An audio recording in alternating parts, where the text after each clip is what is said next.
Hello प्यारे दोस्तों, उम्मीद आप बहुत ही अच्छे होंगे। तो चलिए आज हम इस वीडियो की शुरुआत करते हैं। देखिए इस वीडियो में आप क्या देख रहे होंगे। आज इस वीडियो में आपको दो चित्र नजर आ रहे होंगे, दो डायग्राम नजर आ रहे होंगे। तो इस डायग्राम को समझने से पहले आप पहले जो इसकी हेडिंग है आधारभूत समानुपाती परिमेय क्या होती है उसको समझेंगे। तो चलिए इस वीडियो की शुरुआत करते हैं। देखिए आज हम क्लास 10th के लिए जो चैप्टर नंबर 6 है का नाम है त्रिभुज अर्थात ट्रायंगल कह सकते हैं कि प्रश्नावली 6.2। इसका हमने सवाल नंबर जो है जो इसका बेसिक था वो कंप्लीट कर दिया। सवाल नंबर आज 1 की शुरुआत करेंगे। अब सबसे पहले देखिए इस चैप्टर को हम किसके बेस पे कंप्लीट करेंगे। इसे कहते हैं आधारभूत समानुपातिक परिमेय।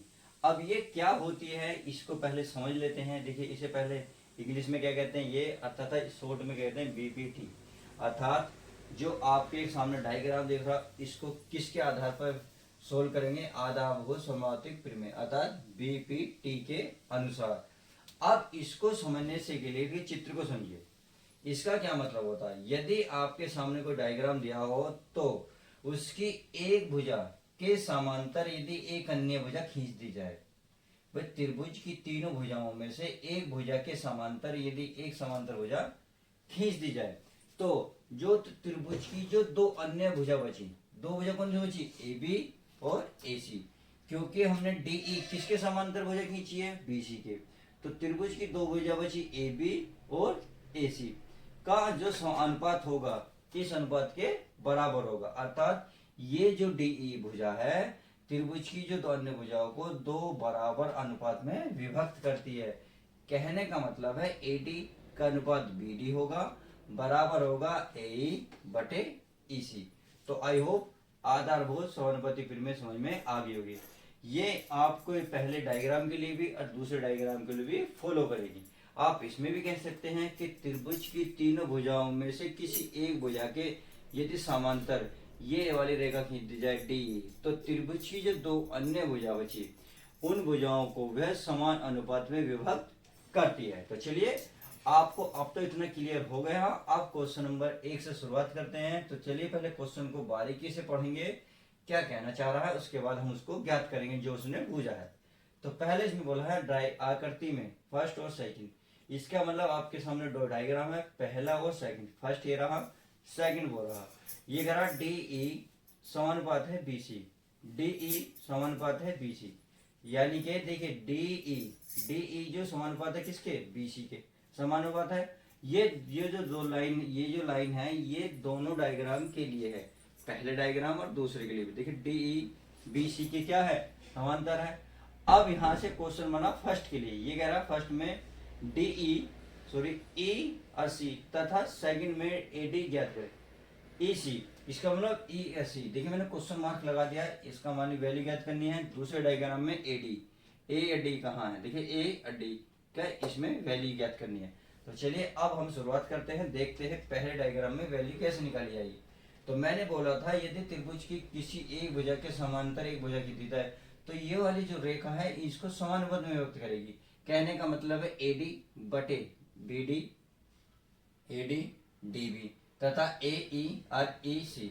तो आप देखिए ए डी बटे जहां एंड हुआ वहीं से हम शुरुआत करेंगे, इनके ए डी लिखेंगे। भाई आपको पहले तो अब ये लिख देंगे दिया है, क्या दिया है वो लिख लेते हैं। दिया है फर्स्ट के लिए दिया है, हमें दिया है कि डी ई क्या है, डी ई किसके समांतर है, बीसी की। ये तो आपको साफ को दिख भी रही है, बीसी के समांतर है। अब इसमें करना क्या है, अब चलिए जो ये थ्योरम कह रही है आधारभूत समानुपातिक परिमेय, इसको देखिए थेल्स परिमेय भी कहते हैं। क्या कहते हैं, थेल्स परिमेय। तो चलिए अब इसमें शुरुआत करते हैं। करना क्या है, अब इसका अनुपात रखेंगे ए डी। भाई ए डी अनुपात एंड कहाँ हुआ, डी पर। स्टार्टिंग कहाँ से होगी, डी से होगी, डी से बी यानी कि डी बी बराबर ए ई क्या, ए ई बटे लास्ट है तो अब स्टार्टिंग ही से होगी तो ई सी, ई आर सी। तो अब इसके समझ गए ना। अब इसमें जो आपको डायग्राम में वैल्यू दी है वैल्यू रख लेंगे और जिसका मान पूछा है वो निकल के आ जाएगा। तो एडी की वैल्यू दी है 1.5, कितनी, 1.5 सेंटीमीटर। आई होप इतना क्लियर। अब डीबी, डी अरबी की वैल्यू दी है 3 सेंटीमीटर बराबर है बराबर ए ई, ए ई की वैल्यू कितनी है 1 सेंटीमीटर। अब इसने पूछा ई सी, तो ई सी की वैल्यू नहीं दी, तो इसका मतलब इस हमें वैल्यू निकाली हुई है, क्योंकि क्वेश्चन में बोला ही है ई सी का मान ज्ञात करें।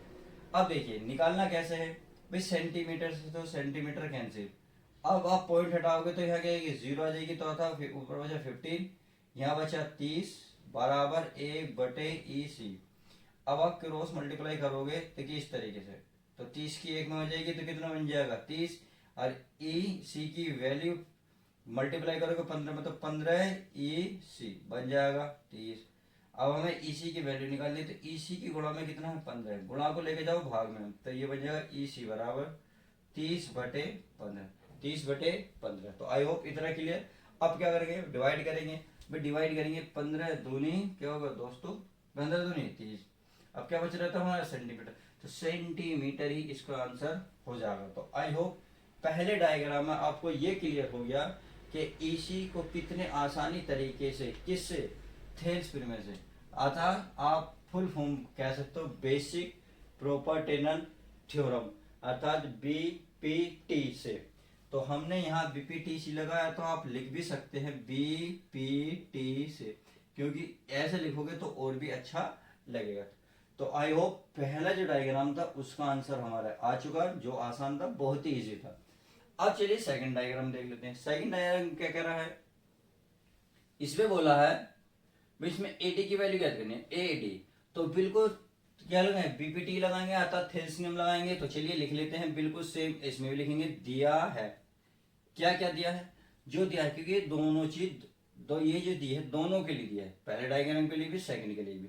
अब हम सेकंड में काम करेंगे तो सेकंड में भी लिखेंगे, अर्थात लिखेंगे डी ई समानुपात है बी सी के, जो हमें डायग्राम में स्पष्ट क्लियर हो रही है। आगे चलते हैं। अब बिल्कुल क्या लिखेंगे, ए डी, क्या लिखेंगे दोस्तों, ए डी बटे डी बी, डी और बी, क्योंकि हमने स्टार्टिंग इसमें यहां से करी एंड यहां से करा। अब जब यहां से चलेंगे तो स्टार्टिंग यहां से हुई और एंड यहां होगा। अब सेम आगे चलेंगे, ए ई बटे ई सी, भाई ए ई बटे ई सी, किससे, बी पी टी से। तो आई होप आपको अब इतना समझ में आ गया होगा। तो चलिए आगे चेक कर लेते हैं, वैल्यू रखते हैं, फिर मान इसका क्या कर, एडी, एडी की वैल्यू निकाल लेंगे। अब एडी का मान हमें नहीं पता, इसका तो मान हमें ज्ञात करना ही है, तो कोई दिक्कत नहीं। अब आगे चलेंगे, डी बी, देखिए डी बी की वैल्यू है 7.2 सेंटीमीटर, इतना क्लियर हुआ। अब ए ई का मान है 1.8 सेंटीमीटर, इतना समझ में आया। ई सी की वैल्यू है 5.4 सेंटीमीटर, तो सेंटीमीटर सेंटीमीटर का तो भाई पॉइंट से पॉइंट कहता हूँ, अर्थात 18 3 जा 18 54, 83 जा 54, क्योंकि पॉइंट से पॉइंट कैंसिल हो जाएगा, तो ऊपर बचा 18, नीचे बचा 54, या 18/54, कुछ भी कह सकते हो, हिंदी इंग्लिश आप समझ के होंगे। अब आपको देख रहा होगा कि ये जो है एडी के डिवाइड में है, अर्थात भाग में है। जब इस भाग वाली संख्या को इधर लेके जाओगे तो इधर किस में पहुंचेगा, मल्टीप्लाई में, अर्थात यहाँ गुणा में पहुंचेगा। तो हम लिख सकते हैं ए डी बराबर ये पहुंचेगा हमारा 7.2/3, 7/2 तो इतना समझ में आ गया। अब देखिए पॉइंट हटाओगे नीचे कितना आएगा 0, तो आता 72/30। अब आप सोचिए किससे कटेगा, 3 से कट रहा है, 3 से कट रहा है, कोई किससे कट रहा है, 30 से 10 से 12 से नहीं, 3 से कट रहा है। तो चलिए काट लेते हैं 3 से, अगर आप चाहें तो 3 से काट सकते हैं, अगर मैं 0 को अलग लिखना चाहूँ तो 10, क्योंकि 3 की गुणा 10 में करोगे 30 ही होगा, जब भी 30 था अब भी 30 है, तो 3 से कटने में आसानी रहेगी। 3 से बटा 24 बने, क्योंकि 24 से कितने होते हैं 72, तो हमारे पास बचा 24 और बटे में कितना बचा 10। अब आप 10 से डिवाइड करोगे तो कितना आएगा, यह आएगा 2.4, यानी कि 0 है 0, तो एक अंक से पहले पॉइंट लगा दें, आपका आंसर आ जाएगा। अब यहाँ क्या लिखें, ये क्वेश्चन पे डिपेंड करता है, क्वेश्चन में क्या है, ठीक है, यहाँ दिया सेंटीमीटर सेंटीमीटर सेंटीमीटर, तो इसका मतलब जो भुजा भुजी है उसका मान भी सेंटीमीटर ही होगा। अब भुजा भुजी एडी, और एडी का ही मान है 2.4, तो इसका मतलब ये भी किस में होगी दोस्तों, सेंटीमीटर में होगी। तो आई होप आपको जो पहले क्वेश्चन में जो दो डायग्राम दिए थे और उसमें ईसी तथा एडी भुजा था, उसको हमने आधारभूत समानुपाती प्रमेय, जैसे जिसे आप थेल्स नियम कहते हैं या शॉर्ट में बीपीटी से बोल सकते हैं, उसके आधार पर दोनों की वैल्यू बड़ी आसानी से ज्ञात कर ली। तो चलिए अब हम नेक्स्ट वीडियो में मिलते हैं आपको नेक्स्ट सवाल के साथ। जब तक के लिए दोस्तों, यदि वीडियो पसंद आती तो प्लीज वीडियो लाइक करें, नए हैं तो चैनल को सब्सक्राइब करें। अब मिलते हैं आपको नेक्स्ट वीडियो के साथ।